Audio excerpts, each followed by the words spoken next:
Bueno, entonces nuestro parcial, nuestro examen parcial tenía 3 puntos. No voy a hacer una solución detallada, bueno, porque entre otras cosas porque sí la tengo hecha, pero no la tengo en este momento aquí porque con las prisas del fin de semana dejé una memoria USB en Bucaramanga y la persona que me va a enviar los archivos no está disponible sino hasta por la tengo una solución borrador, digamos, aquí en la que voy a compartir con ustedes. Después publicamos la solución completa en la página de Sabio, si es el caso. Pero podemos comentar los problemas con base en lo que hice en la mañana de hoy para poder tener un material con que conversar con ustedes. El primer problema nos hablaba de un caso típico de la física mecánica, que es el resorte que se estira dependiendo de la fuerza que se le aplique.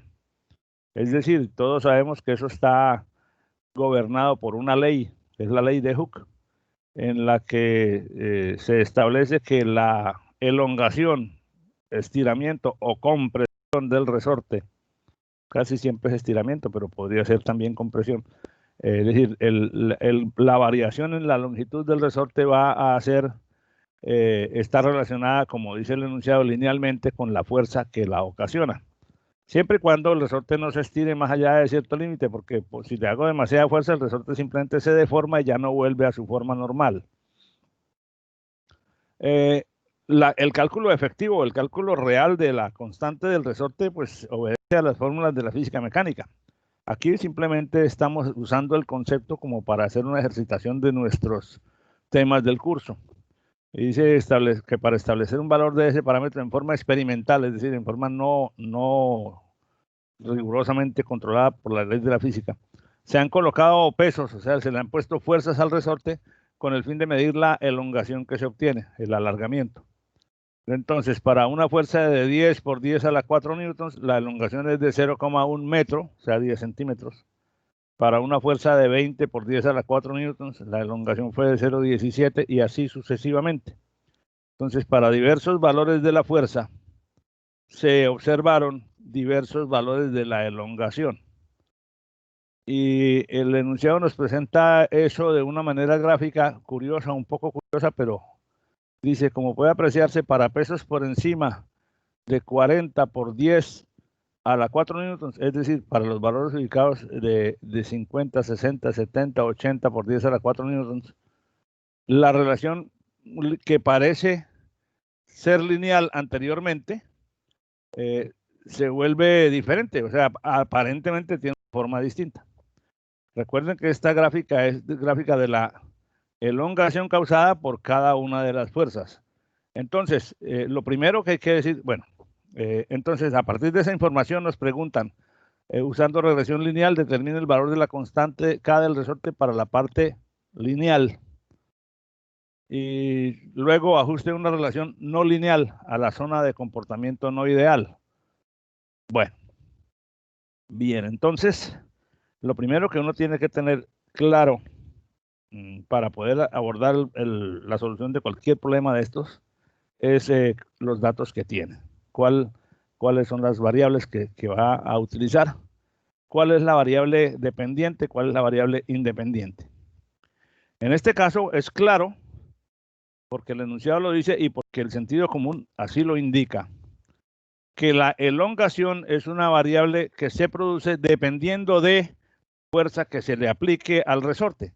Por lo tanto, la variable independiente es la fuerza y la variable dependiente es la elongación. Eso quiere decir, vamos a ir a la... Eso quiere decir que yo debo tomar como variable independiente los valores de la fuerza en valores dados por cantidades que se entienden por 10 a la 4 newtons. Y la variable independiente es y la variable dependiente es la elongación que se produce dependiendo de cuál sea el valor de la fuerza aplicada.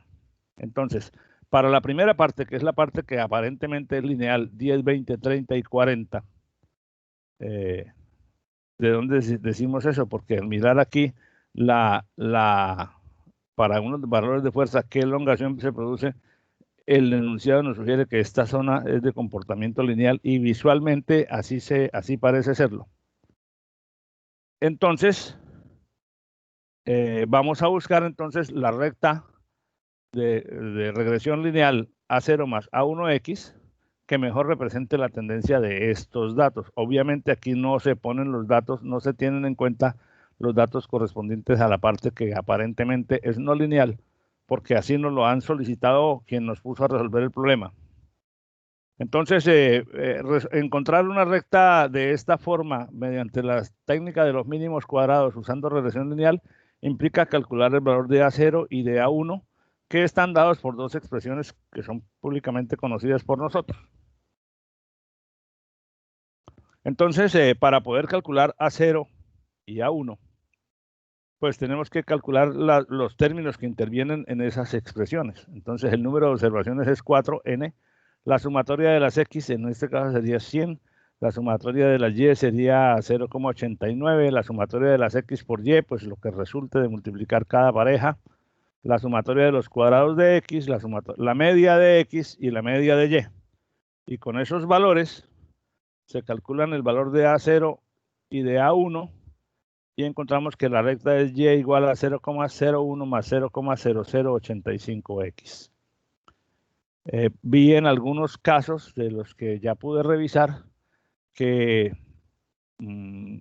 equivocadamente el autor escogió la elongación como variable independiente y la fuerza como variable dependiente, como si la fuerza fuera fruto de la elongación, cuando claramente es al contrario.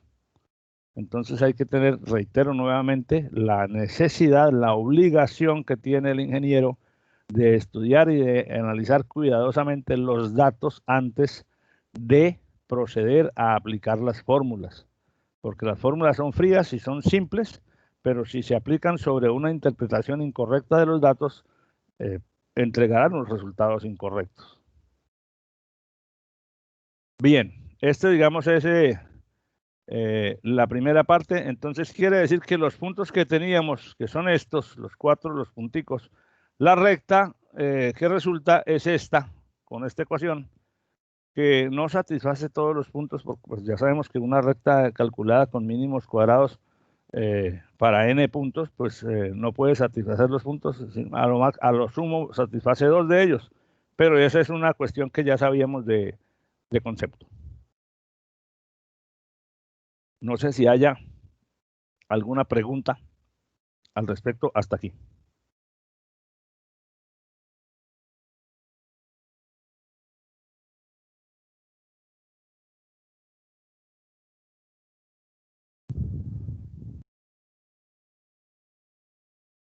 No, señor.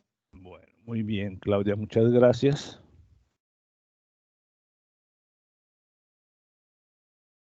Vamos a registrar las personas que ya están.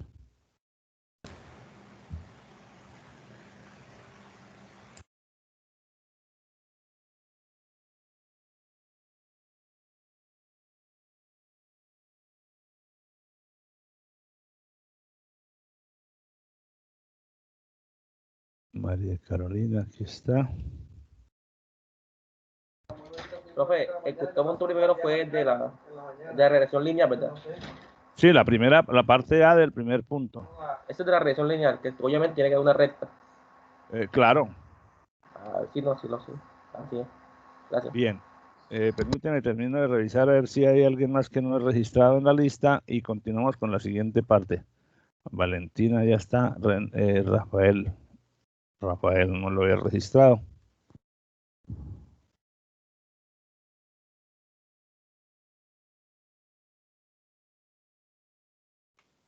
Bueno. En la segunda parte, lo mismo hacemos, nos piden ajustar una regresión no lineal a esos datos. Los datos con los que cuento son la fuerza contra la elongación. Fuerza siendo fuerza la variable independiente, siendo la elongación, igual que en el caso 1, la variable dependiente. Pero me piden ajustar una regresión no lineal.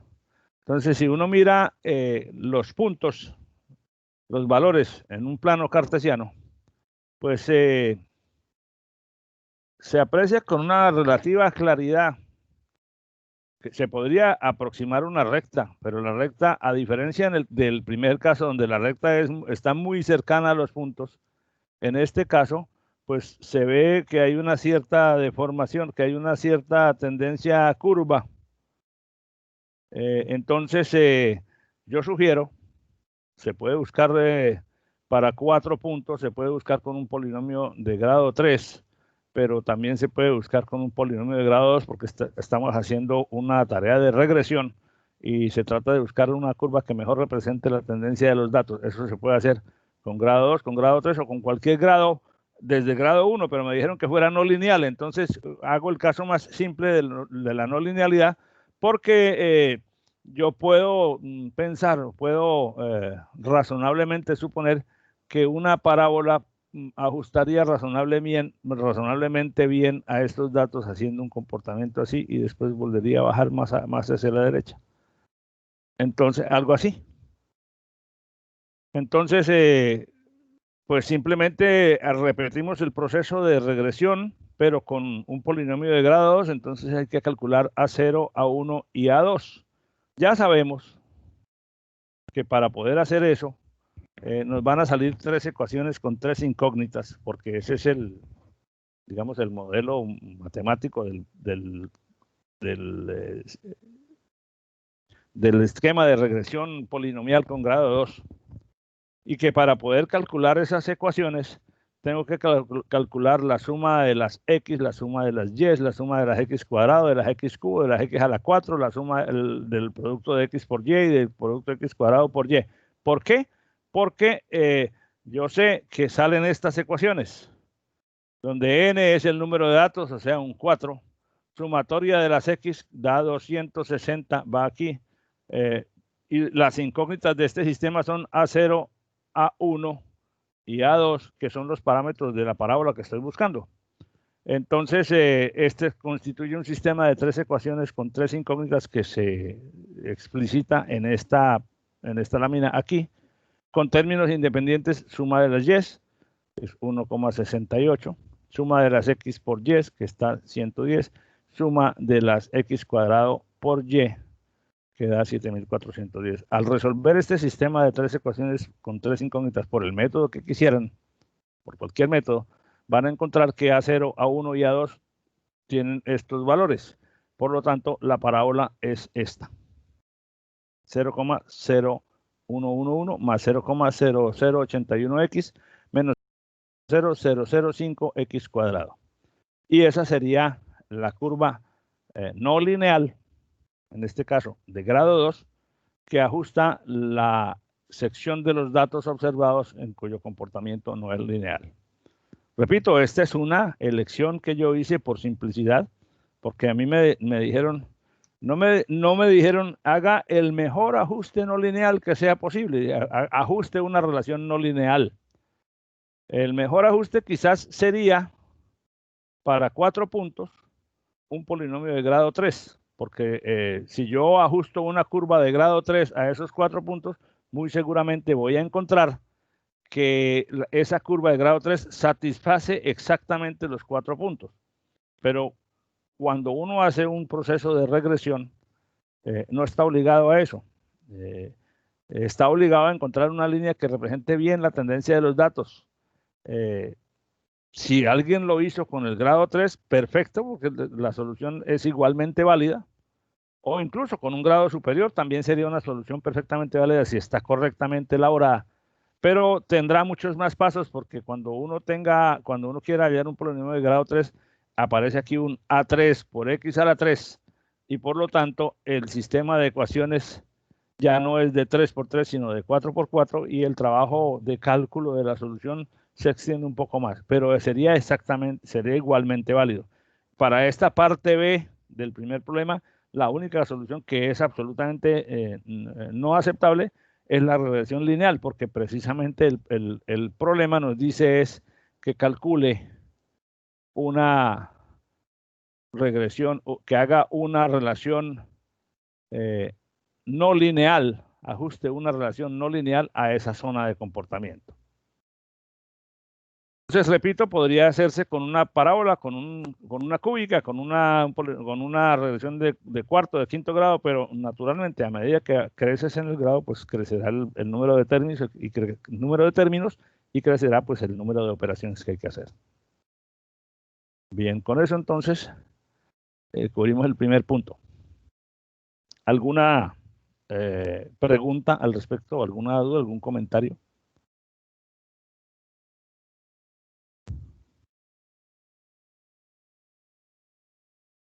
Bien. Asumo que no hay ninguna. Digo, profesor, sí, profesor, si yo tomé la elongación como X. Pero es que ese sí es un error conceptual, viejo, porque la elongación no es la que produce la fuerza, sino al contrario, la fuerza produce la elongación. Si tú tomaste la elongación como X, entonces estás diciendo que que esta elongación produce esta fuerza, y la descripción del problema es exactamente lo contrario. Dice pero la que gráfica. Señor. La gráfica que había ahí para la elongación como en la horizontal, ¿no? Sí. Pero es que sí, es posible que eso te induzca a pensar que la elongación es la horizontal y la fuerza es la vertical. Bueno, aquí está escrita la elongación en la coordenada horizontal y la fuerza en la coordenada vertical. Pero tú bien sabes que es un mero sistema de referencia que tú lo puedes escribir como tú quieras. No es, lo que tienes es que analizar el problema para darte cuenta de cuál variable depende de cuál. Dice, y el problema lo dice con claridad, la extensión de un resorte está relacionada linealmente con la ocasiona, o sea, la fuerza ocasiona la elongación.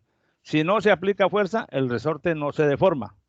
Por lo tanto, la deformación o el alargamiento del resorte depende de la fuerza que se le aplique.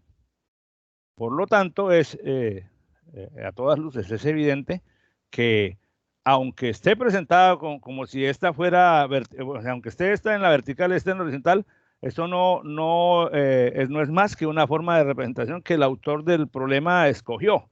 De pronto, para enredarnos, y yo ni siquiera había percibido esa circunstancia. Pero evidentemente, esto quiere decir que el resorte se deforma de cierta manera en función, que esta deformación es función de esta fuerza, no al revés. Pues la deformación es la que es función de la fuerza. Entonces, asumir la elongación como variable independiente te va a conducir a unos resultados extraños, pues a unos resultados que matemáticamente son correctos de acuerdo al esquema de cálculos que hayas hecho, si está todo bien, pero que no representa la situación real.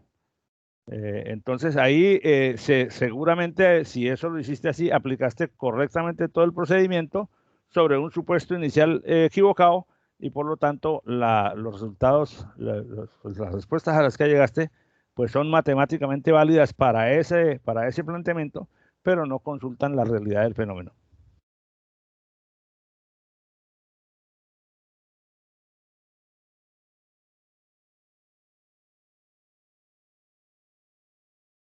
Bueno, ¿algo más?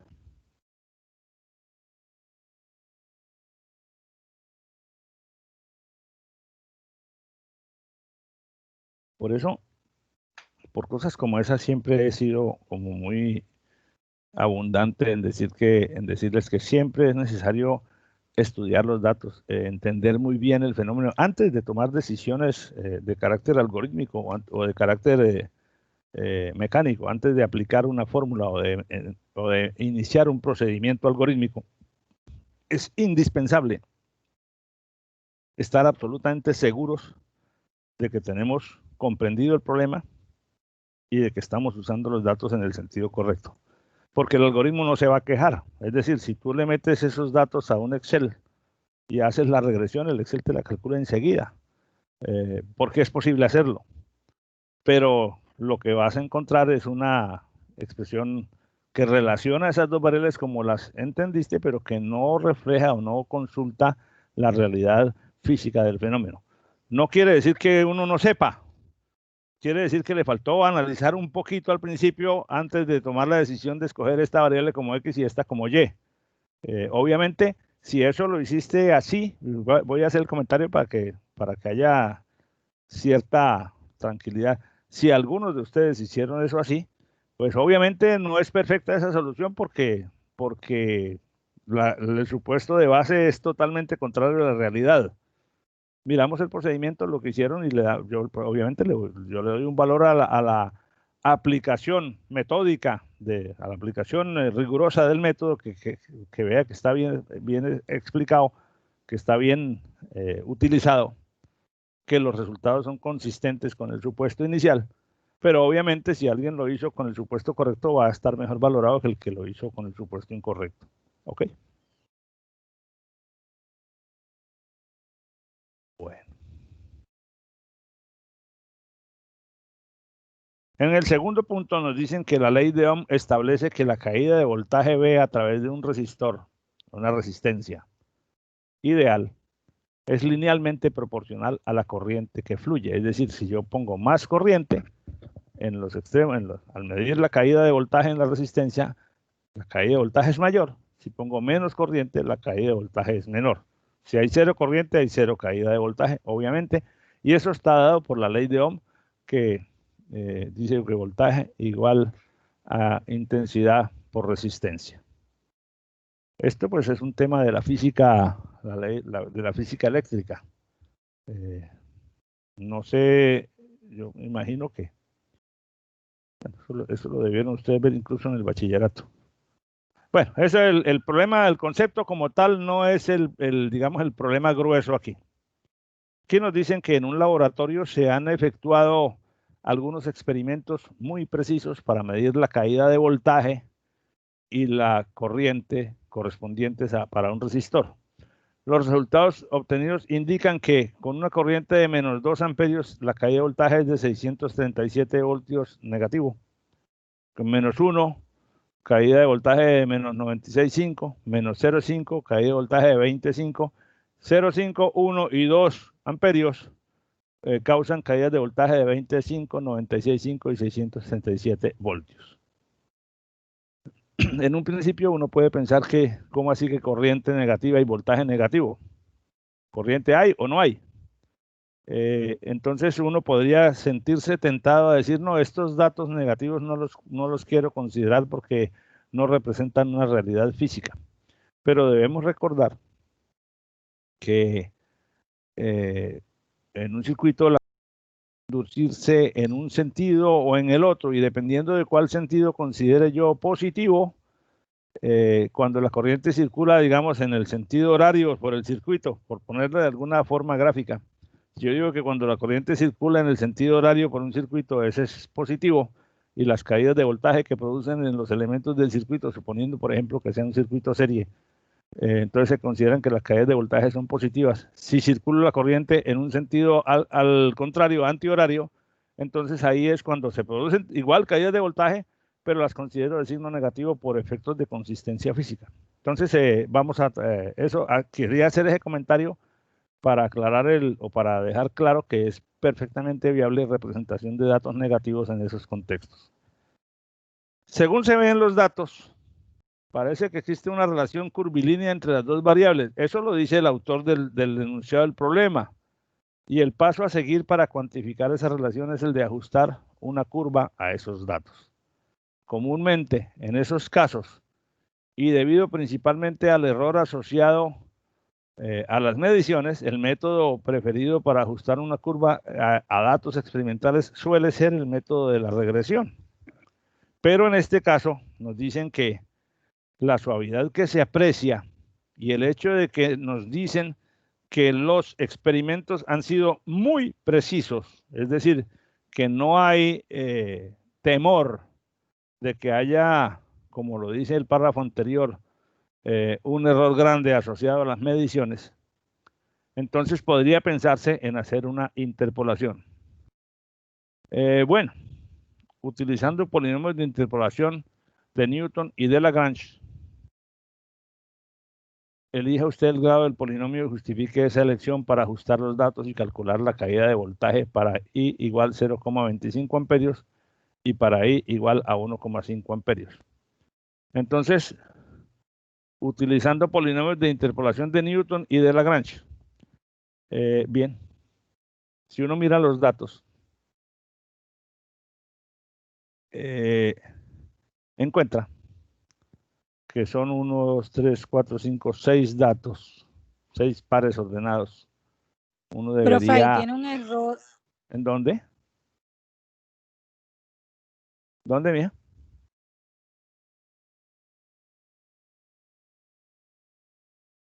¿Me retroalimentas, por favor?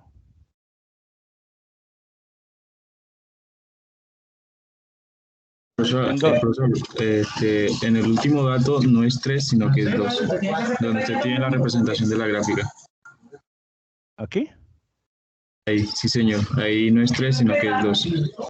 Ah, ok, permíteme, es que resulta que esto lo construí esta mañana, no es excusa porque yo debí tener todo listo, pero como dejé la memoria donde tenía todo listo, de pronto yo puse aquí el dato mal para hacer la curva. Sí, esto es un 2.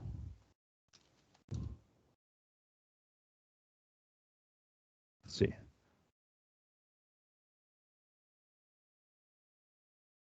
Bueno, aquí habría que cambiar. Ah, bueno, lo que pasa es que ya yo tengo aquí con una curva. Bueno, ok, vamos a... Todos quedaron con el 3. ¿Sí? Pero es un 2 realmente.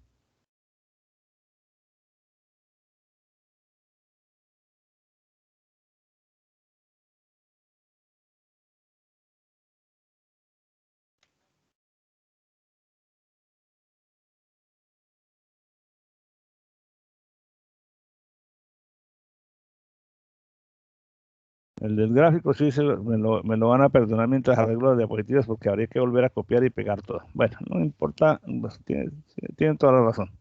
Y les presento mis excusas por la equivocación. Bueno, entonces aquí se ve. Si yo uniera esto con líneas rectas, encuentro que viene una línea así, cha. Entonces sí hay como una relación curvilínea. Es decir, no es una relación lineal. Sin duda alguna no lo es. Si yo ajusto un polinomio de grado 3, que es lo que está viéndose en esta gráfica, o nuevamente aquí es un 2 y aquí es un 2. El polinomio de grado 3, como se puede ver, así sea, bueno, este es un polinomio de regresión, no pasa por todos los puntos. Por ejemplo, aquí no pasa, aquí pasa ligeramente, porque si uno se da cuenta, no está pasando exactamente por el punto, sino un poquitico más arriba, como está pasando aquí un poquitico más abajo. Y este error de aquí se compensa con este. Por acá sí está pasando y por acá sí está pasando. Entonces, esa no es la mejor solución. Un polinomio de grado 5 sería el que ajusta a todos los puntos.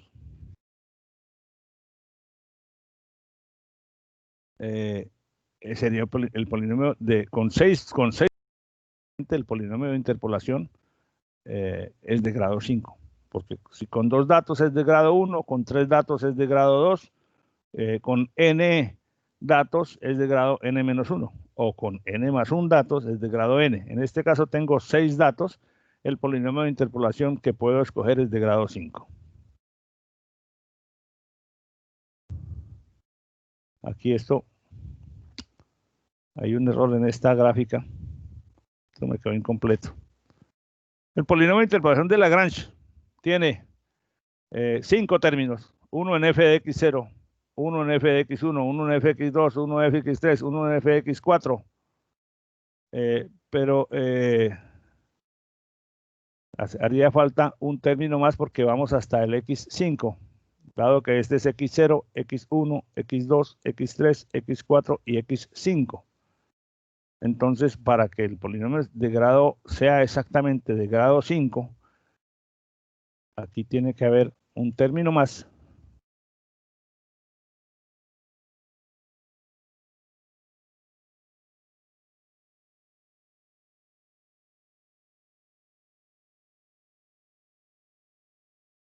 porque cada uno de estos términos del polinomio de interpolación de Lagrange tienen que tener grado 5.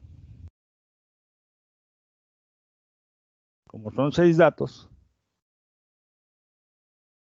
6 parejas de datos, cada término tiene que tener una forma completa de grado 5.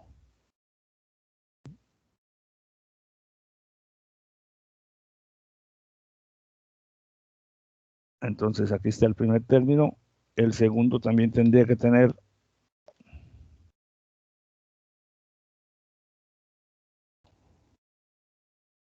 grado 5, vamos a ponerlo completo, x0, x2, x3, x4 y aquí x5.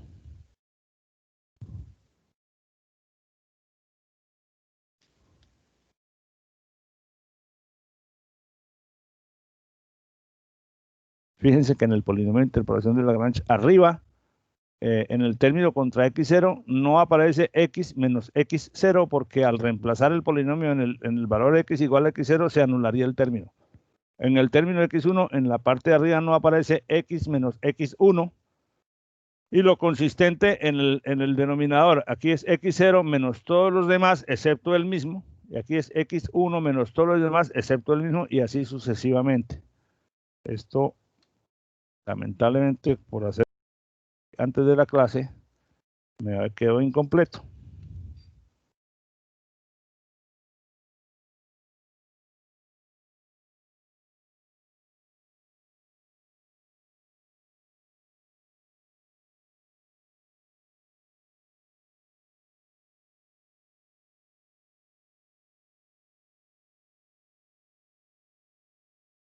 Profesor, disculpe una pregunta. Yo estuve revisando mi respuesta y yo al principio hice algo similar en el que grafiqué en Excel los puntos con un polinomio de grado 3.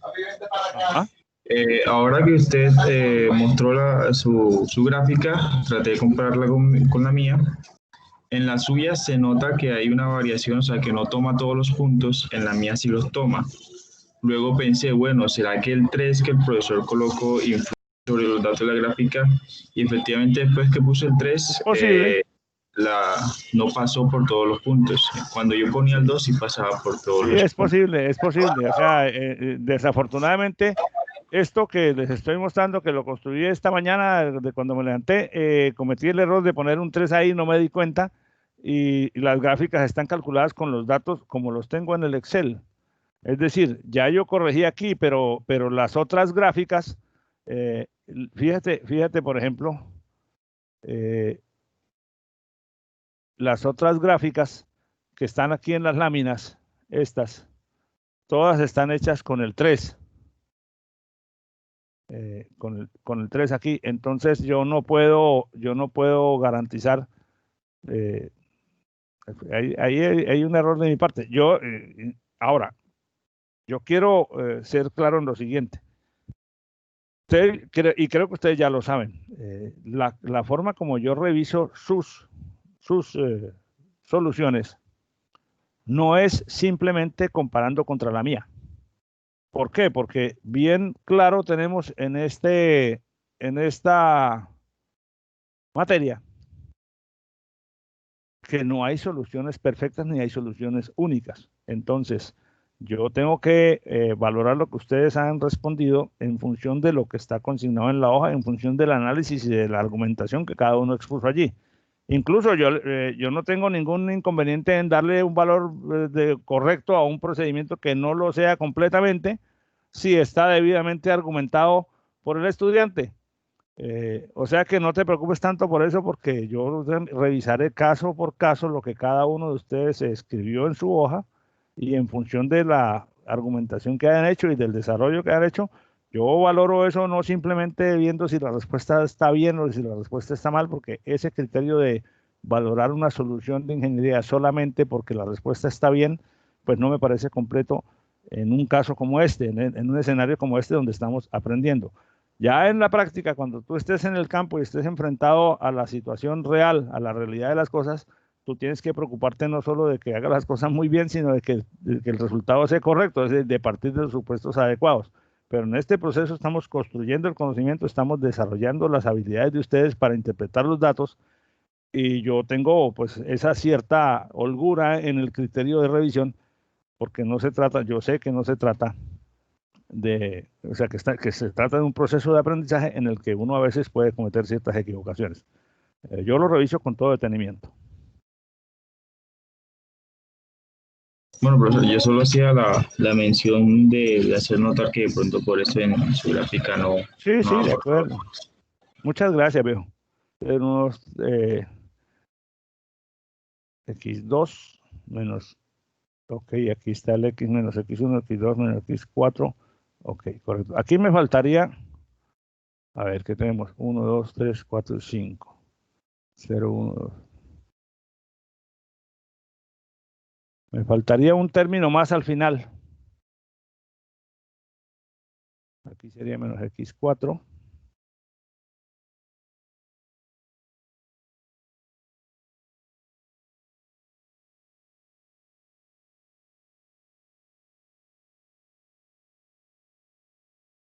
Y aquí sería menos x5. No, pero este es menos x5 acá. Porque el x4 no puede ir aquí. Aquí no puede ir, en este término no puede ir un x menos x4 porque anularía el término. Bien, pero me faltaría entonces, aquí tengo el x0, en x1, en x2, en x3, en x4, me faltaría un término adicional para tener el polinomio de interpolación de Lagrange de grado 1, 2, 3, 4 y 5. Después de tener ese polinomio, recordamos, obviamente, aunque esta expresión algebraica parezca muy extensa, x1, x2, x3, x4, x5 y x0, pues son obviamente estos valores. Y f de x0, f de x1, f de x2, f de x3, f de x4 y f de x5. Entonces bastaría con una herramienta de cálculo cualquiera reemplazar los valores y ahí tengo un polinomio para que en el valor de x que me pidieron, que son dos valores, cuando x vale 0,25 en un caso y cuando x vale 1,5, reemplazar en el polinomio y encontrar cuánto es el valor correspondiente. Aquí le puse a esto f de 5, es decir, esta notación aquí que diga f sub 5 es porque es un polinomio de grado 5, nada más que es por eso. Eso en cuanto al polinomio de Lagrange. En cuanto al polinomio de interpolación de Newton, pues habría que construir las diferencias divididas hasta de orden 5. Ese no alcancé a construirlo para la clase de hoy, no lo tengo en los archivos que me van a llegar esta tarde, pero no lo tengo para mostrar aquí el día de hoy. Igual, simplemente es construir el polinomio o usar el código fuente de algún programa en C. Yo creo que en las diapositivas les había puesto un código fuente de un programa en C que existe, que descubrí en internet en alguna página, y me parece que algunos de ustedes hicieron uso de esa solución para calcular el polinomio de interpolación de Newton, porque las diferencias divididas hasta orden 5 pues ya empiezan a ser grandes y pues aunque se pueden manejar de manera manual, pues como que no es la mejor estrategia o la más cómoda. Bueno, el tercer punto pues es un punto como más liviano, más light, que nos dice que en una planta de producción se fabrican componentes eléctricos de 3 tipos distintos. Para los procesos de fabricación de esas 3 clases de componentes, se utilizan 3 tipos de materia prima básica: metal, plástico y caucho. Y él me dice entonces que los componentes de tipo 1 gastan, cada unidad gasta 15 gramos de metal, 0,3 gramos de plástico y 1 gramo de caucho. Mientras que un elemento de tipo 2 gasta 17 gramos de metal, 0,4 gramos de plástico y 1,20 gramos de caucho. Y el componente de tipo 3 gasta 19 gramos de metal, 0,55 gramos de plástico y 1,5 gramos de caucho por cada unidad producida. Ahora me dicen que en el día se dispone de 3,89 kilogramos de metal, 0,095 kilogramos de plástico y 0,282 kilogramos de caucho. Entonces, ¿cuántas unidades de cada tipo se pueden producir en el día? Pues obviamente ese es un sistema, ese es un problema de ecuaciones lineales simultáneas. Si yo gasto si dispongo de 3,89 kilos de metal, la cantidad de unidades de tipo 1 por 15 gramos, más la cantidad de unidades de tipo 2 por 17 gramos, más la cantidad de unidades de tipo 3 por 19 gramos, esa ecuación me debe dar a 3,89 kilogramos de metal. Entonces, bueno, lo primero es que trabajemos todo en un mismo sistema de ecuaciones, en un mismo sistema de unidades. Entonces, si cada unidad de tipo 1 y de tipo 2 y de tipo 3 consumen estas cantidades de metales, el número de unidades producidas de estos tres tipos, multiplicado cada uno de ellos por la cantidad de gramos que consume, debe gastarse los 3,89 kilos de metal. Lo mismo para el plástico, lo mismo para el caucho. Entonces, el planteamiento del problema me dice, si X1, va a darle los nombres de las incógnitas, X1, X2 y X3 a la cantidad de componentes de tipo 1, tipo 2 y tipo 3. Tipo 2 y tipo 3. Que se fabrican en el día. Entonces quiere decir que los 3,89 kilogramos de metal deben alcanzar para 0,015 kilos por X1 más 0,017 por X2 más 0,019 por X3, donde X1, X2 y X3 son las cantidades de componentes de cada tipo que se producen en el día. Obviamente, si estos son 15 gramos, al ponerlo en términos de kilogramos es 0,015 y así sucesivamente con los otros dos. Para el plástico que tenemos 0,095 kilos y las unidades de tipo 1 gastan 0,3 gramos, 0,4 gramos y 0,55 gramos, es decir, menos de 1 gramo cada una. Entonces, 0,3 gramos, 0,4 gramos y 0,55 gramos por X1, por X2 y por X3 me da 0,095. ¿En cuánto es? Sí, 0,095 kilogramos.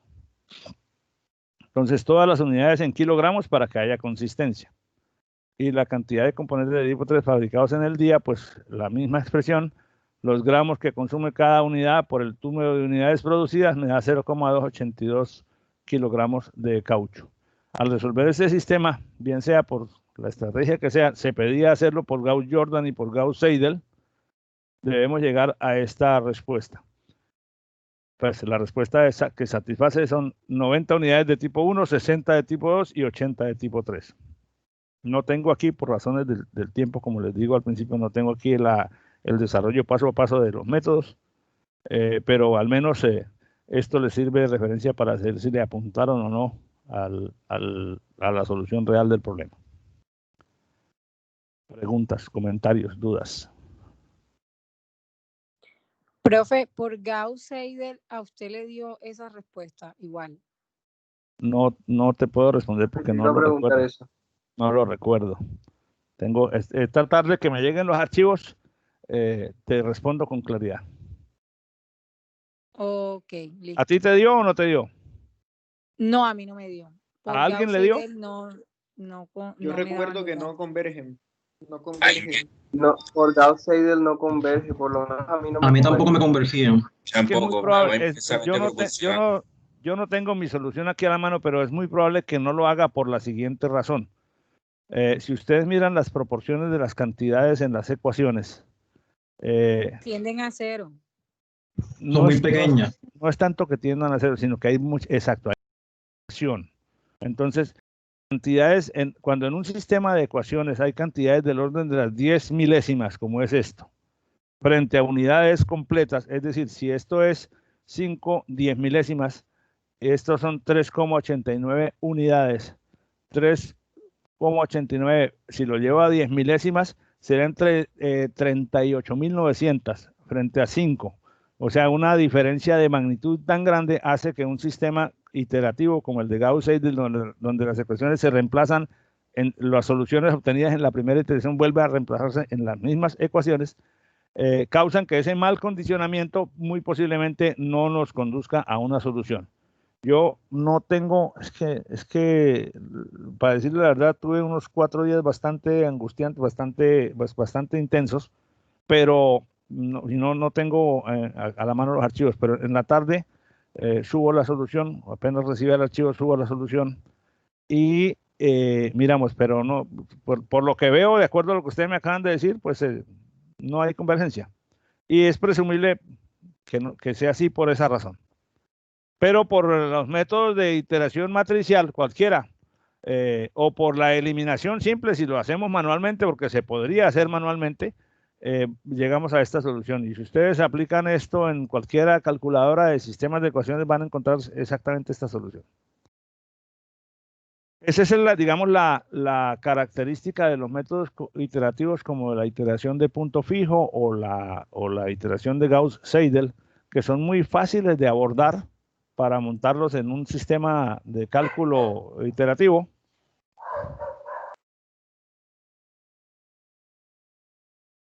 Pero no necesariamente nos garantizan que convergen a la solución que se quería. Entonces, con unas 2 o 3 iteraciones en una Excel o en una calculadora, tú te das cuenta, por este lado no continúa porque no va para ninguna parte. El método de solución por Gauss-Jordan o por eliminación simple de Gauss o por la regla de Kramer es mucho más elaborado en cálculos, pero siempre lleva a una solución. Es posible que en los métodos matriciales se llegue a soluciones que no tienen un buen nivel de precisión porque ya por la propagación de los errores, que es el riesgo de aquellos métodos, pero pues es mucho más, digamos, como más seguro.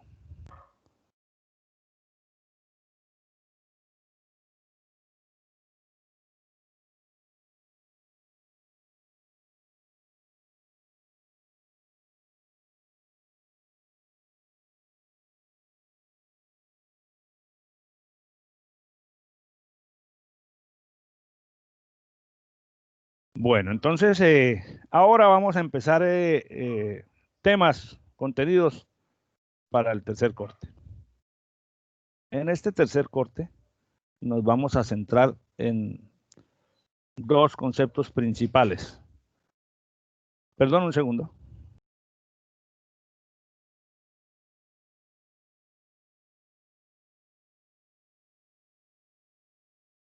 Vamos a hacer una cosa, compañeros. Debo atender un mensajero que me trae una documentación de la universidad. Vamos a dar un receso de 5 minutos mientras voy y firmo el recibido. ¿Ok? Listo, profe. Ok, profe. 5 minuticos, ya regreso.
Bueno, muchas gracias por esperarme. Ya entonces recibí. Entonces vamos a continuar.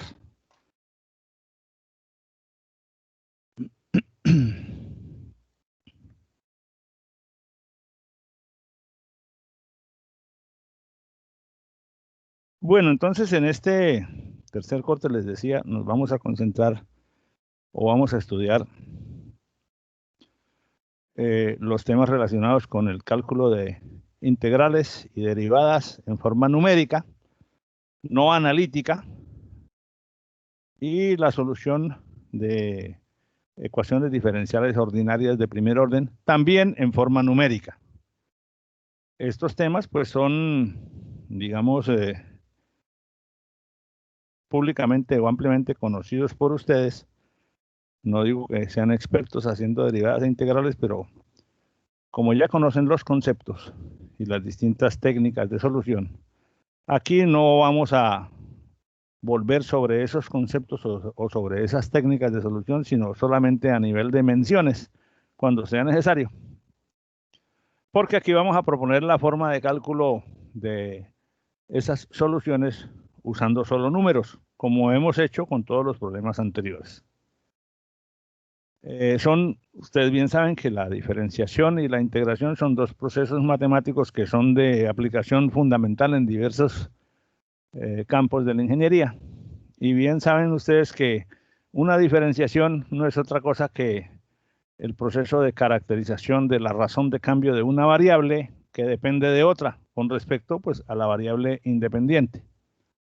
Por esa razón, cuando se deriva la velocidad, se encuentra la razón de cambio de la velocidad que se denomina físicamente la aceleración y cosas de ese estilo. Mientras que en el otro lado de la balanza, el proceso de integración es el proceso de suma de los valores de una variable que depende de otra con respecto a ella en un intervalo dado, pues cuando la integral se considera integral definida, que es como se aplica en la realidad, porque las integrales indefinidas, esas que estudiamos en el cálculo integral, nos permiten desarrollar la habilidad de encontrar soluciones analíticas a distintos problemas, pero en la realidad, en el campo real, pues las integrales que se calculan en ingeniería suelen ser integrales definidas para intervalos de tiempo o de rangos de valores de una variable dependiente conocidos. Esto pues lo conocemos ampliamente. La definición matemática de una derivada se entiende o parte de una aproximación que dice que la derivada es aproximadamente igual a un delta y sobre un delta de x, siendo y la variable dependiente y siendo x la variable independiente. Y se dice que es un delta porque se calcula la diferencia de y en un intervalo entre un xy y un xy más un delta x, o sea, siendo un delta x un incremento muy pequeñito en la variable independiente. Y que cuando se quiere precisar matemáticamente, entonces decimos que la derivada realmente es el límite cuando esta diferencia delta x tiende a cero. Entonces, por eso llegamos a la definición analítica que es ampliamente conocida, que nos dieron en el cálculo diferencial. Nos dicen que la derivada de una variable y con respecto a una variable x es el límite cuando el delta x tiende a cero de la diferencia de y entre x y x más delta x y la diferencia de x que está dada por el delta x exactamente. También sabemos que físicamente o geométricamente la derivada es la pendiente de la curva en cada punto donde se calcule, para el caso bidimensional. Pues el delta x, en la medida en que el delta x se hace más pequeño, la recta que une el punto inicial con el punto final del intervalo se parecerá cada vez más a la derivada real en el valor de x. En la medida en que este intervalo sea más pequeño o aún más pequeñito, entonces la recta que resulta de unir los dos extremos del intervalo va a coincidir cada vez más con la pendiente real de la curva en el valor x y. Estos son conceptos de cálculo diferencial y de digamos, de naturaleza que ustedes ya dominan. Aquí con la lámina que está como salida de espacio. Por su parte, la integración es un proceso que es matemáticamente inverso a la derivación, porque consiste en sumar los valores de la variable dependiente, de la variable independiente, en un intervalo dado de la variable independiente. Cuando se hace sobre 2 dimensiones, la integración produce el valor de un área. Cuando se hace en 3 dimensiones, es decir, cuando la función depende de 2 variables independientes, entonces la integral configura un volumen en el espacio. Se entiende entonces que, y por eso se usa este símbolo integral que simula una S de suma, sumar todos los valores que dan la multiplicación de f de x por un dx en el intervalo de a hasta b. Ambos procesos, tanto este como este, se pueden aproximar numéricamente. ¿De qué depende de que la aproximación sea o no razonable? Del anchura del intervalo que aquí se representa como delta x, de la anchura del diferencial de x que utilicemos. Nosotros no podemos utilizar diferenciales, o sí podemos utilizar diferenciales muy pequeñitos, pero cuando se usan diferenciales muy pequeñitos, aparecen muchas cifras decimales y por ende aparece mayor riesgo de propagación de error. A medida que vayamos viendo, avanzando en el tema, vamos precisándolo. Entonces, por ejemplo, si yo tengo, sabemos que los dos procesos de integración y de derivación son procesos recíprocos, están estrechamente relacionados. Si esta curva, por ejemplo, define la posición de un cuerpo en función del tiempo, en 0 está en su posición inicial, en el instante 4 está en una posición, no sé cuánto daría aquí, 80. En el instante 8 está como en 200, en el instante 12 está en un poco menos de 400. Si yo calculo la derivada, nos da una curva que nos representa la velocidad del cuerpo en función del tiempo. O sea, la derivada de la posición es la velocidad, la derivada de la velocidad es la aceleración y así sucesivamente. Si yo tengo la curva de velocidad e integro entre el momento inicial y un determinado valor de x, voy a obtener la posición del cuerpo en el tiempo para ese mismo valor de x. Por esa razón, es evidente, o mejor dicho, este ejemplo nos muestra con claridad que los dos procesos son estrechamente relacionados y se pueden aplicar en un sentido o en el otro dependiendo de las necesidades que el analista tenga. Hay casos diversos en los que este problema se le presenta al ingeniero en el ejercicio de su profesión. Muchas veces se enfrenta a una función continua simple que ya la tiene caracterizada, por ejemplo, un polinomio o una función trigonométrica o cualquier función trascendental, que se puede derivar o integrar con cierta facilidad, pues porque se conocen los principios conceptuales. Entonces, si uno tiene una función seno, la derivada es coseno, ¿verdad? Entonces, por la derivada interna, dependiendo pues del seno de lo que sea la expresión del ángulo. En fin, las técnicas de derivación son sencillas en esos casos, o pues no digamos que son triviales, pero son conocidas y se pueden aplicar con una relativa facilidad. Hay algunas funciones, hay algunos casos en que la función tiene tantos términos y está tan intrincada en su elaboración que es difícil, o es muy difícil, o incluso a veces no se sabe cómo calcular analíticamente la integral de determinada función. En esos casos, uno se ve enfrentado a la obligatoriedad de abordar el problema con un método numérico para encontrar la respuesta que está buscando usando una vía de aproximación, porque los métodos numéricos son todos aproximados. Pero si se escoge adecuadamente esa vía de aproximación, vamos a encontrar un valor razonablemente de una calidad razonablemente alta para poderlo usar en el paso siguiente del proceso donde ese valor se necesite.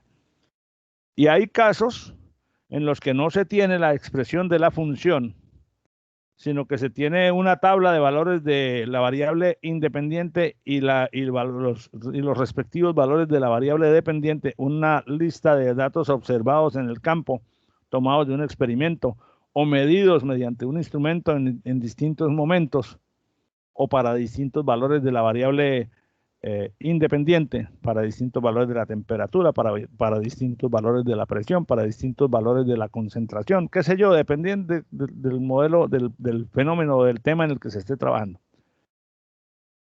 Excepto en el primer caso, en el segundo y el tercero siempre es necesario usar métodos numéricos, porque si no tengo una técnica para calcular la derivada o para calcular la integral de una función que es muy enredada, muy compleja, pues debo acudir a un método numérico o no la puedo calcular. Y si ni siquiera tengo la expresión de la función, pues no puedo aplicar ningún método de derivación o integración conocido. Salvo que yo a partir de esos puntos x, y construya una función que lo represente, que puede ser un polinomio de una función de regresión o puede ser un polinomio de interpolación, dependiendo de la calidad que tengan los datos, y trabajar con esa función.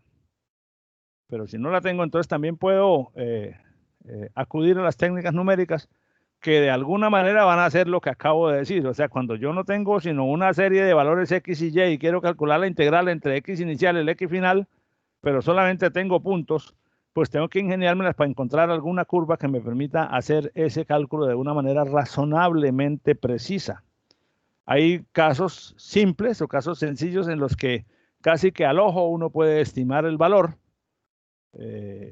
sin mucha dificultad, pero hay casos en los que la naturaleza de la información o la importancia o el impacto que un dato errado pueda tener sobre un proceso o sobre una línea de producción es tan alto que es necesario atender al cálculo de ese parámetro, de ese valor, con muchísima precisión para evitar causar un desastre o para evitar causar un desperdicio de recursos o un elevamiento de los costos que haga que la operación de la planta o del negocio en donde se esté trabajando no sea rentable.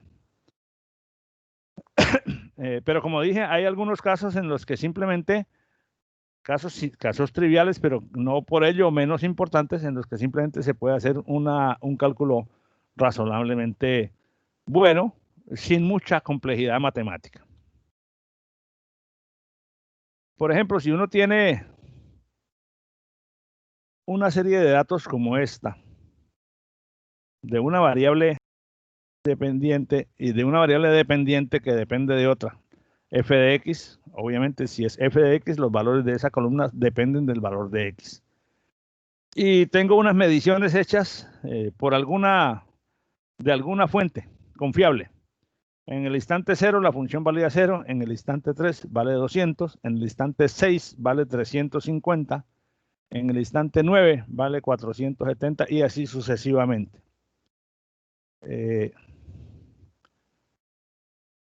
Como no tengo más datos, yo podría suponer que entre 0 y 3 la función está creciendo a un ritmo constante, pasó de 0 a 200, o sea que en 1 y en 2, ¿cuánto valdría en 1 y cuánto valdría en 2? Si yo supongo un crecimiento uniforme, pues no tengo más elementos. Entonces voy a decir, bueno, en cada uno de estos instantes de 0 a 3, el crecimiento promedio es de 66,66. De 66,66. ¿Por qué? Para que en 3 llegamos a 200, porque 3 por esto me da 200. Quiere decir que como yo no tengo datos en 1, en 2 o en 0,5, 1, 1,5, 2, 2,5, sino que tengo el valor de 0 y el valor de 3, entonces lo que hice aquí fue un cálculo del delta y sobre delta x, 200 sobre 3 me da 66.66 y ese es el delta y sobre el delta x, aproximación de la razón de cambio, una aproximación de la razón de cambio, es decir, una aproximación de la derivada para el intervalo de 0 a 3. Pero entre 3 y 6 no es la misma razón de cambio porque pasé de 200 a 350 en un lapso de tiempo igual, o en un lapso de X igual de 0 a 3 y aquí de 3 a 6, mientras aquí subí de 0 a 200, aquí subo de 200 a 350, o sea que el ritmo, la razón de crecimiento entre el valor X igual a 3 y el valor X igual a 6 es menor. Entonces, el delta Y sobre el delta X para el intervalo de 3 a 6, por eso lo pongo aquí en la mitad, es este menos este sobre este menos este y me da 50. Entre 6 y 9, volvemos a pasar, vemos que también la razón de variación, la razón de cambio es diferente. Entre 300, pasamos de 350 a 470, o sea, un incremento de 120 unidades en f de x sobre un incremento de 3 en x, lo cual nos da un delta y delta x para el intervalo de 6 a 9 de 40, y así sucesivamente. ¿Esto para qué me sirve? Me sirve, pues, esto porque estoy mostrando un ejemplo trivial de cómo abordar un problema cuando no se tienen más datos. Entonces, lo que he hecho aquí es poner las diferencias divididas centradas para estimar la derivada en cada intervalo entre los datos. Esta es una estimación pobre, pero es una estimación de la derivada entre 0 y 3. Esta es una estimación de la derivada entre 3 y 6, y esta es una estimación de la derivada entre 6 y 9. Lo mismo 30 es entre 9 y 15, y este valor es entre 15 y 18. Entonces, ahora, de 0 a 3, yo dije, me dio 66.67. De 3 a 6, me dio 50. De 6 a 9, me dio 40. De 9 a 15, fíjense que los datos no están igualmente espaciados. De 9 a 15 me dio 30, por eso esta barra es más ancha, porque entre 9 y 15, el delta Y sobre el delta X, el promedio de la razón de cambio me dio ese valor 30, y entre 15 y 18 me dio 23.3. Entonces ahora, si yo arranco del valor 0, si cojo este punto, el punto medio, el punto medio, el punto medio, el punto medio, y trazo una curva que pase por esos puntos, ¿qué ocurre?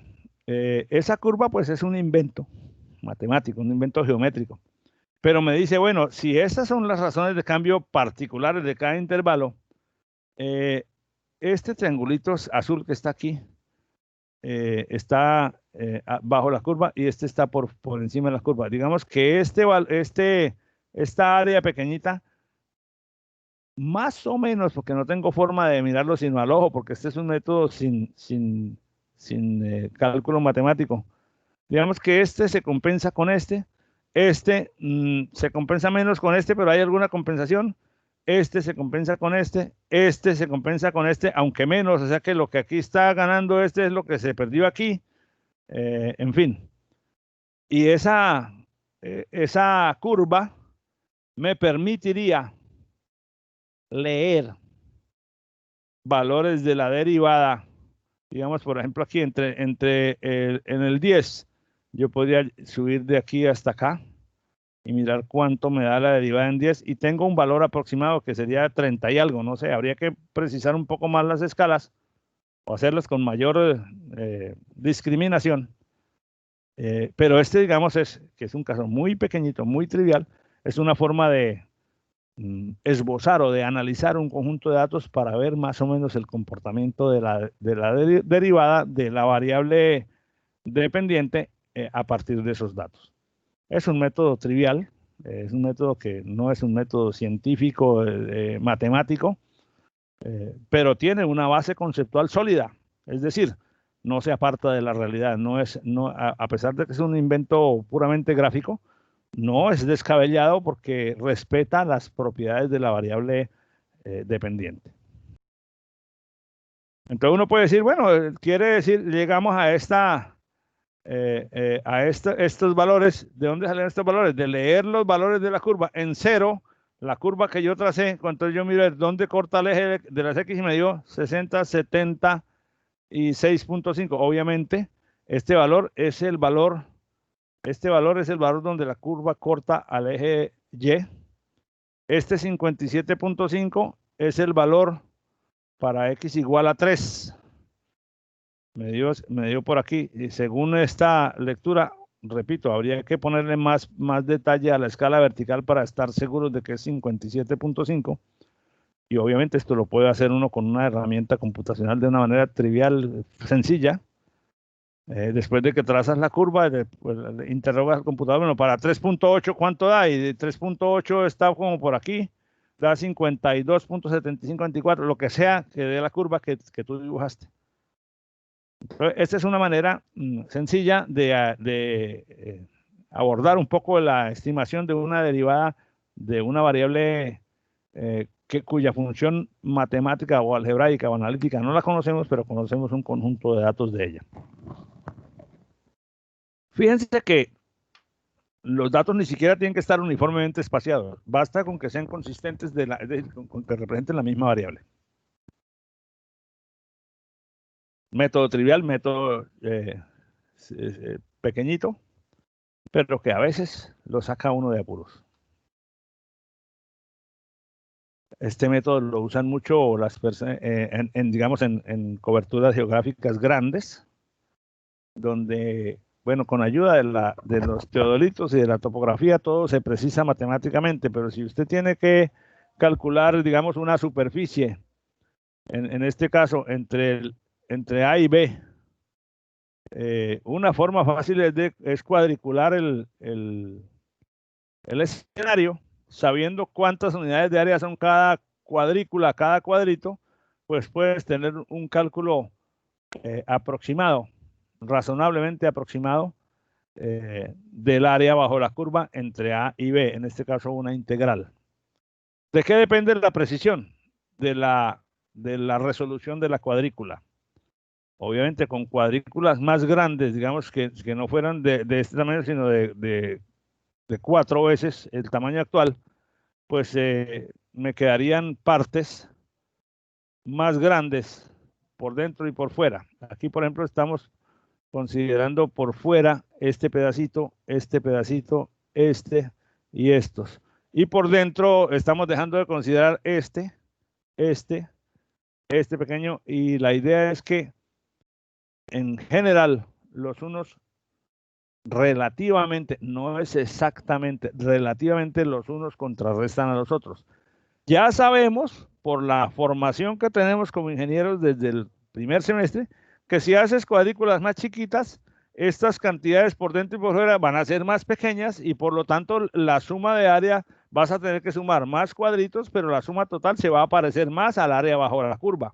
Por ejemplo, si yo divido cada uno de estos en 4, o sea, le duplico la resolución a la cuadrícula, entonces aquí de pronto me cabe aquí un cuadradito completo en esta parte y ya lo que desprecio aquí es medio cuadradito de la cuarta parte de este, y por lo tanto el cálculo va a ser más aproximado. Esto se usaba antiguamente y en muchos casos uno lo usa para medir, por ejemplo, extensiones de terreno que son relativamente planas.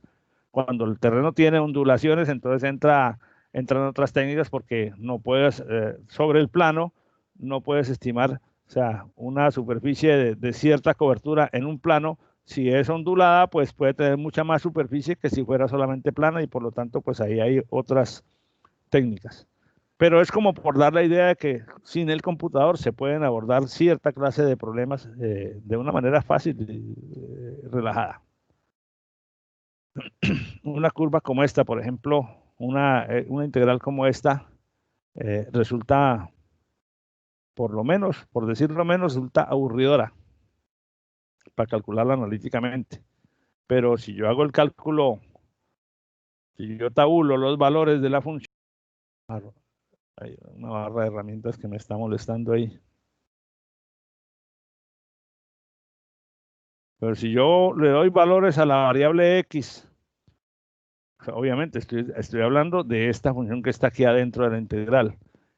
Y para esos valores calculo esa función. Entonces voy a encontrar la altura de la función en cada uno de esos valores. En 0 me dio 2.24. Si escogí un paso de 0,25, en 0,25 me dio 2.39.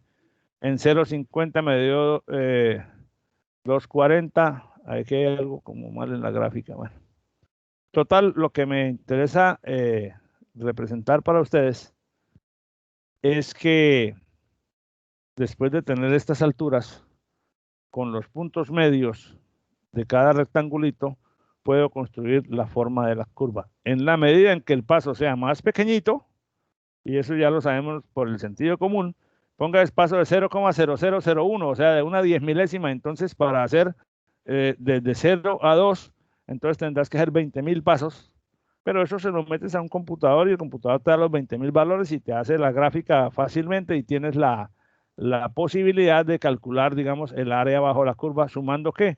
Sumando las áreas de los rectángulos que conforman cada diferencial de X. Si el diferencial de X es muy grande, se nos ocurren cosas como esta, que queda un pedazo por dentro y un pedazo por fuera. Si el diferencial de X es más pequeño, esas diferencias siempre van a estar una parte por dentro, una parte por fuera, muy seguramente, porque cuando la curva pasa, queda una parte arriba, otra parte abajo, o viceversa. Pero en la medida en que el diferencial de X sea más pequeñito, pues vas a tener un mejor escenario. Bien, eso es como por mostrar que, o por reafirmar que un tema que ustedes seguramente ya han manejado en el pasado, que es la manera de aproximar este tipo de problemas sin usar nada más allá que el sentido común y la matemática básica. Concentrémonos entonces en el cálculo de integrales numéricamente hablando. Bueno, para calcular integrales en forma numérica existen unos métodos ampliamente conocidos, que son las denominadas fórmulas de Newton-Cotes o Newton-Cotes. Y entre ellas, las más conocidas son tres reglas especiales, que son la regla del trapecio, la regla de Simpson de 1/3 y la regla de Simpson de 3/8. En todas ellas, la estrategia es exactamente la misma siempre. Es decir, si tienes un conjunto de datos de la función, o si tienes una función que no se puede integrar directamente, como el ejemplo que vimos hace un momento, pero siempre, por muy complicada que sea la expresión de la función, siempre la puedes evaluar en un valor, en otro valor, en otro valor. O sea, siempre puedes construir la tabla de valores. O si lo que tienes es solamente la tabla de valores, ya sabemos que cuando uno tiene una tabla de valores de X y Y, uno puede encontrar una curva que pase por todos esos valores. Ese se llama un polinomio de interpolación. Si tienes 100 valores, una tabla de 100 parejas XY, el polinomio de interpolación, si fuera uno, si quiero usar uno solo, sería un polinomio de grado 99, lo cual es horrendamente complicado de manejar.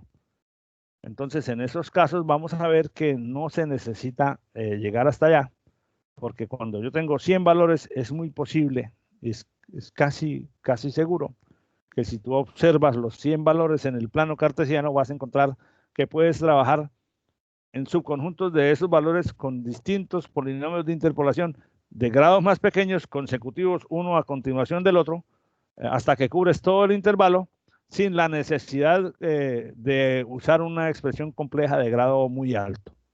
Entonces, esos tres métodos, regla del trapecio, regla de Simpson de 1/3 y regla de Simpson de 3/8, van a ser los primeros que vamos a estudiar en esta parte del curso para el cálculo numérico de integrales definidas. Bien, esto termina aquí, entonces vamos a pasarnos a la otra presentación.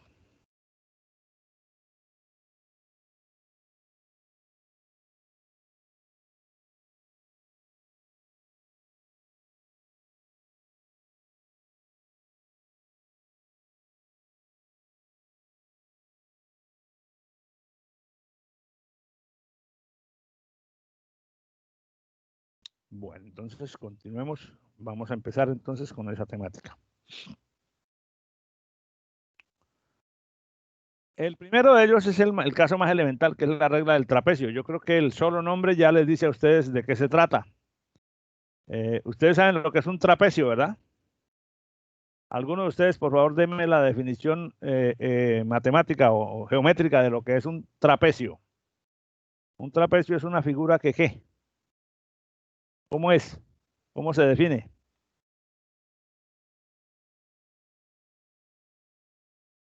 Juan David, ¿qué es un trapecio?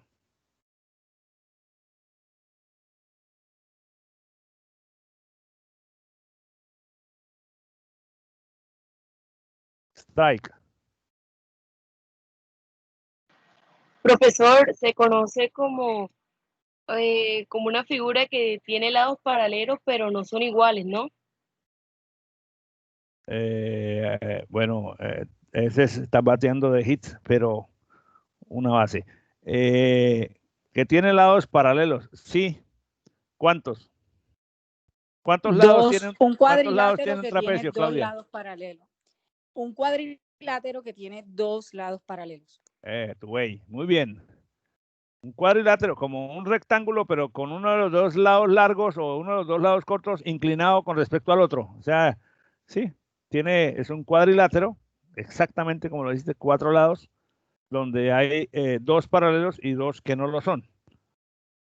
Bien, entonces, ¿por qué les pregunto eso? Porque es que ese concepto es el que vamos a usar aquí. Resulta que cuando el caso más elemental para calcular una integral de una función que es muy difícil de integrar entre un extremo A y un extremo B, yo lo puedo hacer aproximadamente reemplazando esa función por una línea recta. Uno dice, uy, pero eso es muy inexacto, muy impreciso. Sí, claro, dependiendo de qué tan lejanos sean A y B. Entonces, ya sabemos que la recta se puede expresar de distintas maneras. Puede ser, por ejemplo, como esta. Y entonces al integrar entre la función f de a entre a y b, pero no usando f de a, sino usando una línea recta, esa es una integral que se calcula en forma aproximada porque no es real. Encontramos que el valor de solución de esa integral nos da f de a más f de b sobre 2 por b menos a, que es la expresión del área de un trapecio, porque el área de un trapecio es exactamente la semisuma de las bases por la altura del trapecio. Si imagínense un trapecio que tiene la base horizontal, 2 lados verticales, pero un lado vertical es más alto que el otro. Entonces, ¿qué pasa? Que la base superior está inclinada, entonces base mayor más base menor dividido entre 2 por la altura, base mayor más base menor dividido entre 2 por la altura, nos da el área del trapecio, y es la que tenemos aquí en este caso. Es decir, es esto. Si yo tengo una curva difícil de integrar y quiero calcular entre A y B, pues tomo este punto f de A, tomo este punto f de B, y el área bajo esta recta, recuerden que aquí lo que hice fue el área bajo esta recta. Esta es una expresión convenientemente escrita de una línea recta. Es el área de este trapecio, que es base mayor más base menor, esa suma entre 2 por la altura, que es el valor entre A y B, que es B menos A. Y por eso la expresión nos da esto, f de A más f de B sobre 2 por B menos A. Ustedes evidentemente me estarán diciendo, pero este método es supremamente impreciso, porque decir que esta curva azul en el intervalo entre A y B se puede calcular en forma aproximada por el área bajo esa recta, pues sí, muy bonito, pero es totalmente impreciso, porque mire, todo este pedazo que quedó aquí en blanco es área por debajo de la curva, pero no está considerado. Esa es una aproximación mala, digamos, de baja calidad. Si yo hubiera hecho eso, como lo vamos a ver ahora más adelante, en lugar de decir desde A hasta B, pongo aquí 1, 2, 3, 4, 5, 6, 7, 8 intervalos, y en cada uno hago esta solución, pero sale, digamos, desde A hasta aquí, por ejemplo. Esto no me muestra. A ver, opciones de puntero. Claro, si yo pongo, digamos, aquí el B aquí, obviamente al poner el B aquí, no acá, sino acá, entonces el otro punto sería aquí. Entonces la recta iría no desde aquí hasta aquí, sino desde aquí hasta acá arriba. Y el área abajo de ese trapecio es más parecida al área abajo de la curva en este intervalo desde A hasta este valor de B. Si hago otro intervalo aquí, Entonces quiere decir que eso me daría la posibilidad de hacer ahora un segundo cálculo desde este valor B hasta este valor C, con una línea recta desde aquí hasta aquí, y el área bajo los dos trapecios me está quedando, la voy sumando y se parece más al área bajo la curva desde aquí hasta aquí, y así sucesivamente. O sea que es necesario, descartemos esto, ok, es necesario entender que esta estrategia planteada así en forma genérica será menos o más exacta, si el intervalo de AB es más grande, o, bueno, no siempre, pero en general es más exacta si el intervalo entre A y B se parece cada vez más a un diferencial de X, porque en la medida en que B esté muy cerquita de A, la línea que une f de A con f de B se va a parecer mucho a la curva real entre A y B. Entonces, esa expresión solo es absolutamente exacta. ¿Cuál expresión? Esta que me dice que la regla de que el cálculo del área se resuelve con esta expresión. Esta expresión es solamente 100% exacta cuando la curva que está aproximando no es una curva, sino una línea recta. Cuando se usa la regla del trapecio para integrar, para calcular en forma aproximada una integral entre un punto A y un punto B de una función, siempre habrá un error. Ese error tiene una forma algebraica como esta, dice, es un menos un doceavo de la segunda derivada de la función aplicada en un punto medio del intervalo por b menos a al cubo. Esto no lo vamos a usar realmente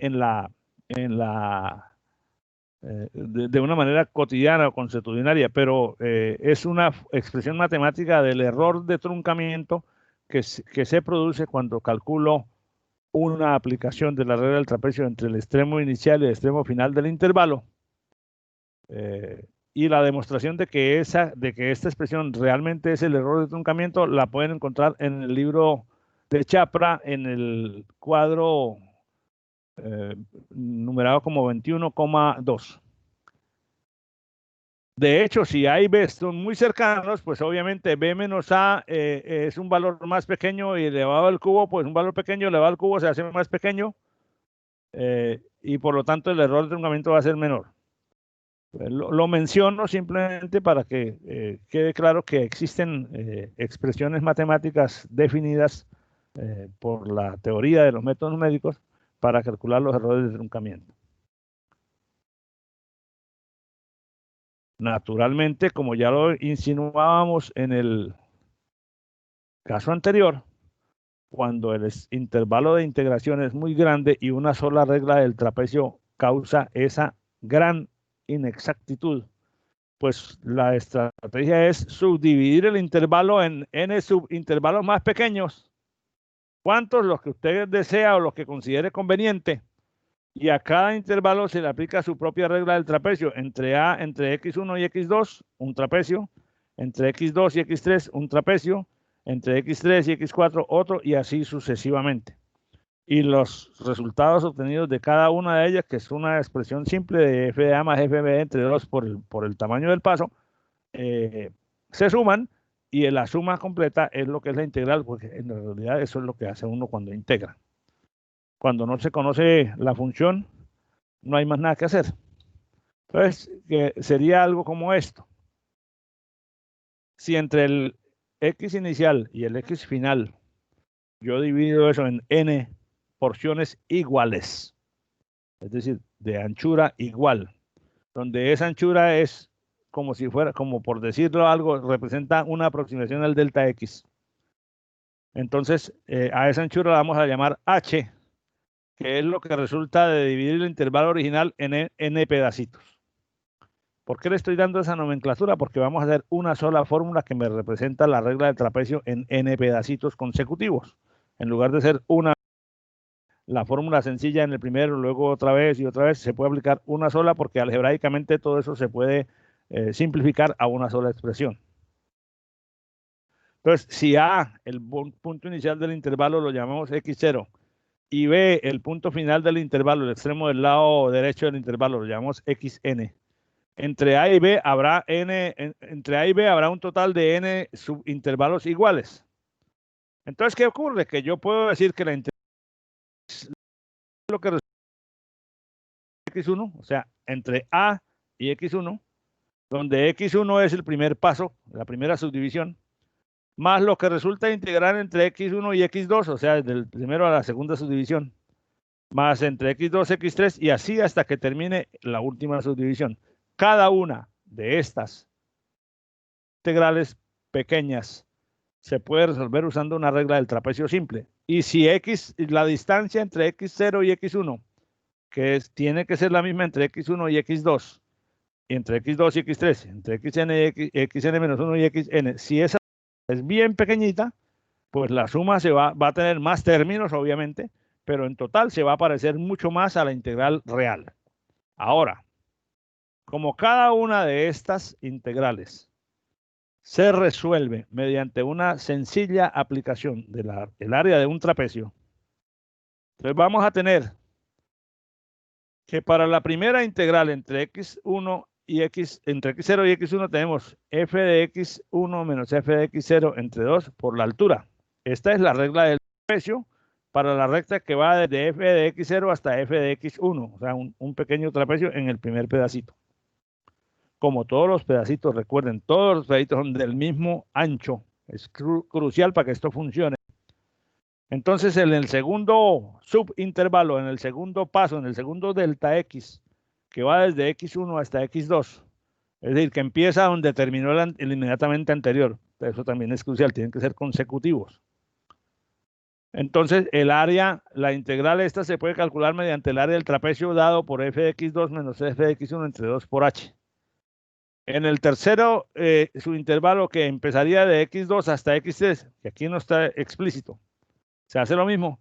En el cuarto, en el quinto y en el último, en el enésimo, sería f de xn menos f de xn menos 1 entre 2, semisuma de las bases entre 2 por altura. Perdón, aquí hay una cosa que quiero revisar porque...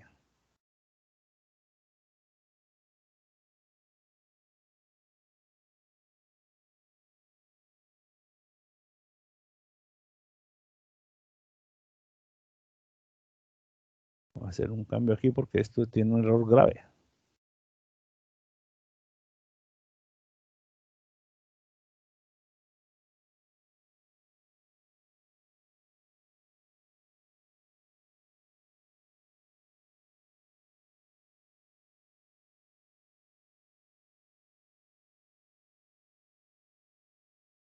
Semisuma de las bases por la altura. Semisuma de las bases por la altura. Semisuma de las bases por la altura. Porque es que el área del trapecio es una base mayor más base menor entre 2 por h. No sé cuál es la mayor y la menor aquí porque eso depende de los valores de la función, pero es los dos laterales del trapecio dividido entre 2 por la altura, que es la anchura del trapecio.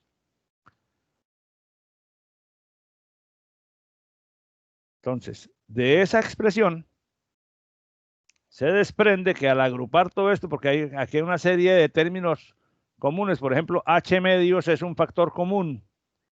Y aquí tengo f de x0, tengo 2 veces f de x1, tendré 2 veces f de x2, tendré 2 veces f de x3, tendré 2 veces f de xn menos 1 y tendré una vez f de xn. Todo eso multiplicado por h medios.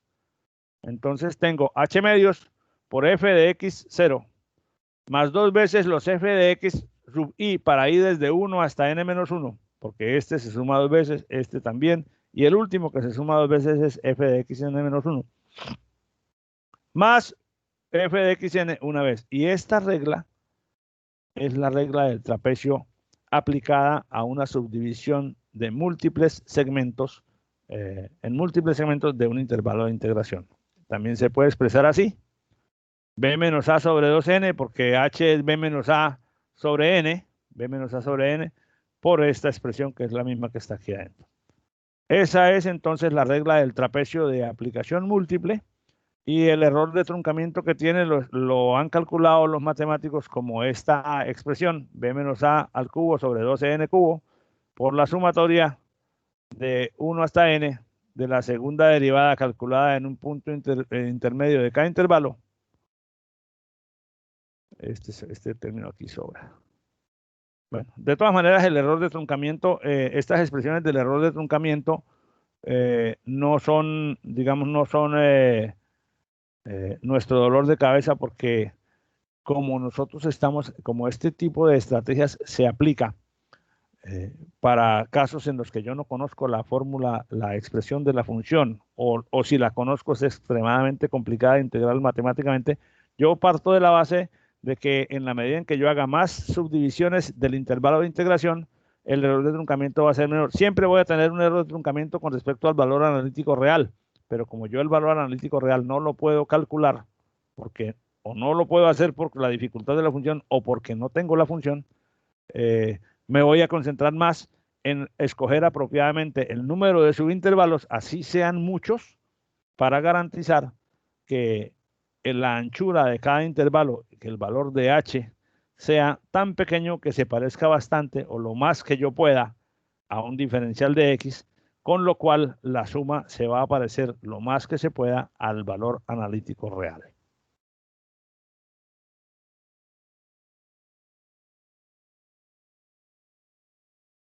Profesor, disculpe una pregunta. Quisiera entender la parte de la suma. Supongamos que yo hago una división por tamaño de una unidad. Y digamos que mi x sub 0 es 1 y mi x sub n es 10. La parte de la suma sería 2 veces desde 2 hasta 9. Vamos a ir a hacer una cosa con numeritos, a ver si lo podemos comprender mejor, ¿vale? Supongamos que tú tienes x. Conoces la función de x.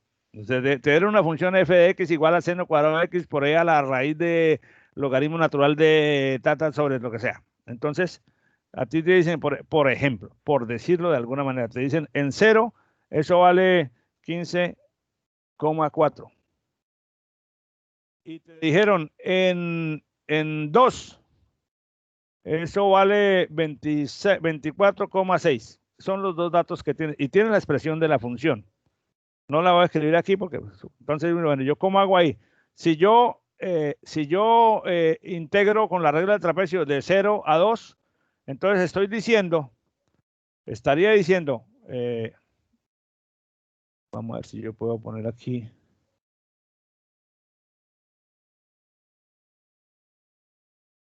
Sí, bueno, voy a poner aquí el eje de las X.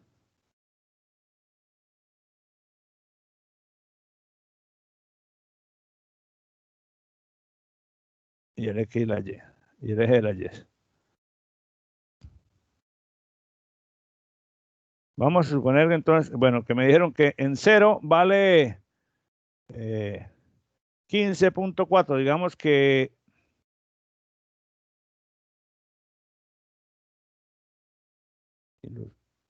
formas. Voy a hacer una cosa aquí un poco burda, pero supongamos que eso es por aquí. Que ese es el valor en 0. Y que vamos a poner un poquito más abajo para que me quepa aquí en la gráfica. Supongamos que esto me dio por aquí. Y que el otro valor me da 24,6 que me dio por aquí. Yo no sé. Obviamente, yo no sé. Es posible que si yo grafico esa función de una cosa así, no sé, ¿cierto? Pero yo no lo sé. Me dieron solamente estos dos valores. Pues yo evalué esa función en este valor, y me dieron esos dos. Ahora, yo puedo decir, con la regla del trapecio, ¿qué es lo que uno haría? Dice, no, pues yo simplemente trazo una línea recta desde aquí hasta aquí, y el área bajo esa recta es la aproximación de la integral, pero obviamente me queda por fuera todo este pedazo que o sea, es muy inexacta. Pero yo sí puedo hacer entonces lo siguiente, decir, bueno, vamos a hacer lo siguiente, de 0, vamos a ver,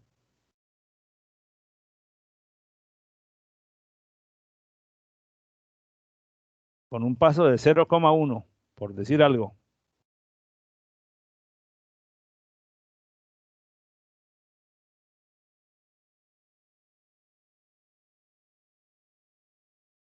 Me cogió la secuencia. No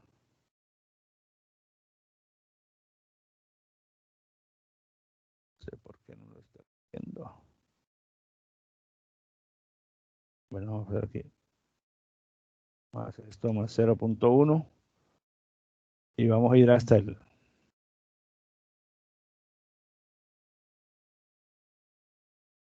Entonces yo sé que en 2, ahora, yo puedo decirle a cada uno de estos valores, puedo calcular, si tengo la expresión de la función, puedo calcular cuánto vale cada uno de estos valores, ¿de acuerdo?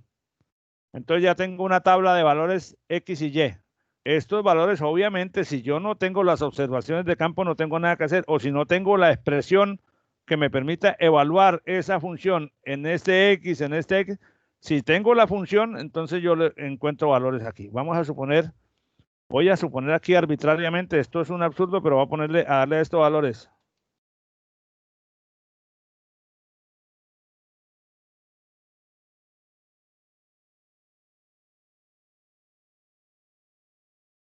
Supongamos que esto es así.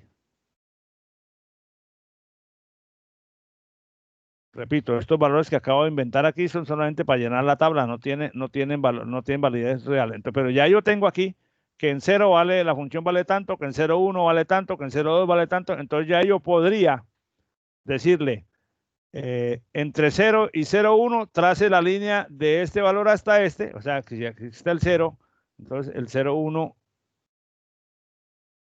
ampliando un poco la mente y suponiendo que aquí 0 y aquí está 0,1, entonces, ¿qué ocurre? Que yo calcularía ya no este trapecio, sino hasta aquí. Hasta el valor donde está el 0,1. Luego de 0,1 a 0,2, de 0,2 a 0,3, entonces nuestra fórmula de aplicación múltiple me diría H medios. ¿Qué es H en mi problema, en mi ejercicio? Perdón, ¿dónde está aquí está. ¿Qué es H? H es el paso de un intervalo al otro, o sea, 0,1 unidad, 0,1. Entonces, para este caso, este H sería la distancia entre este valor y este, que es la misma distancia entre este valor y este, que es la misma distancia entre este, y así sucesivamente. Entonces, el H es de 0,1. Entonces, yo tendría 0,1 entre 2. F de X0, el valor el inicial. Disculpe, H no es el valor, el primer valor menos el último. En el caso de la regla del trapecio simple, sí es así. O sea, cuando se trata de un solo trapecio, si yo, por ejemplo, ¿sí? si yo cojo la línea y le digo, si yo le digo, permíteme que esto no es tan... Si yo uno desde aquí hasta aquí, H es la distancia desde este valor, desde este X, el que corresponda a esta altura, este X, menos este, porque es un solo trapecio. Pero si yo estoy haciendo un trapecio de aquí hasta aquí, y luego estoy haciendo otro trapecio de aquí hasta aquí, y luego hago otro trapecio de aquí hasta aquí.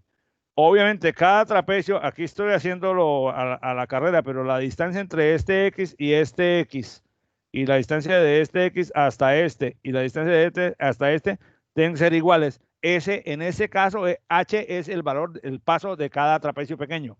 ¿De acuerdo? Entonces, esta fórmula,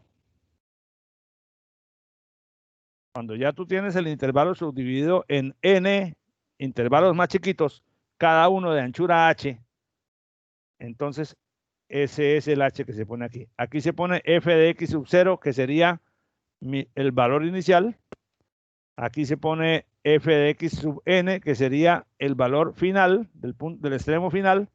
Y aquí son 2 veces la suma de los f de x sub i entre el 1 y el n menos 1. Entonces, 2 veces la suma de este valor hasta de estos valores. Y eso me da esta expresión me da la suma de las áreas del primer trapecio más el área del segundo, más el tercero, más el cuarto, más el quinto, de los n trapecios consecutivos. Entonces, por eso, esta es una expresión de la regla del trapecio de aplicación múltiple. O sea, cuando uno coge un intervalo original, lo subdivide en n pedacitos, cada pedacito de una determinada anchura h, y aplica para cada pedacito un trapecio. Pero lo que pasa es que no lo hacemos cada trapecio por separado, sino que lo resumimos en una sola expresión algebraica que resume todo esto. O sea, mire, este es el trapecio del primer paso, el trapecio del segundo paso, el área del trapecio del tercer paso, el área del trapecio del último paso. Al resumir todo algebraicamente, llegamos a esta expresión que es una síntesis de esta suma expandida. Entonces, de esa manera, uno puede calcular una integral definida usando una sucesión de pasos trapezoidales pequeñitos. En la siguiente clase, porque ya hoy no tenemos tiempo suficiente, vamos a hacer ejercicios con esto para ilustrar un poco mejor el concepto. No sé si fui claro en mi explicación, Juan David.